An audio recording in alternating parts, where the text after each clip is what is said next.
வருத்தத்தை ஏற்படுத்தி இல்ல உங்களுக்கு எனக்குமே தெரியுது இங்க எத்தனை கொலைகள் நடக்குது, காவல்துறைக்கு பாதுகாப்பு இல்ல, பள்ளிக்கூடத்துல வந்து பாதுகாப்பு இல்லைன்ற சூழல்லாம் இருக்கிறது. இது முதல்வருக்கு தெரியாதா என்ன? அவர் கையில உளவுத்துறை இருக்கு, காவல்துறை இருக்கு, அதெல்லாம் அவருக்கு தெரியலையா? உளவுத்துறை வந்து ஏதோ ஸ்டேஜ்ல இருக்கிற மாதிரி தானே இருக்கு. உளவுத்துறை எங்கேங்க கரெக்டான இன்ஃபர்மேஷன் கொடுத்திருந்தா கிரைம் பிரிவென்ஷனுக்கு இவங்க ஏதோ ஒண்ணு பண்ணிருப்பாங்கல்ல. நம்ம போலீஸ் வந்து அவ்வளவு ஒரு ஒரு திறமை இல்லாமல்லாம் இல்ல. ஆனா இன்னைக்கு ஏன் லாலெஸ்னஸ் ஏற்படுது? இன்னைக்கு சட்டமே இல்ல. சட்டமே இல்லாத மாதிரி இங்க வந்து ஒரு இருக்கு நிலைமை இருக்கு அப்படின்னா அது என்ன காரணம்? அது என்ன காரணம்னு புரியல.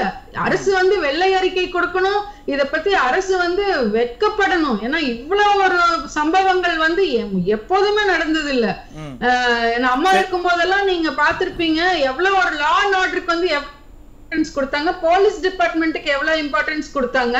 அது ஏன் இப்ப இல்ல அப்படிங்கிறது ஒரு மிகப்பெரிய ஒரு கேள்விக்குரிய. தொடர்ந்து பேசுவோம்.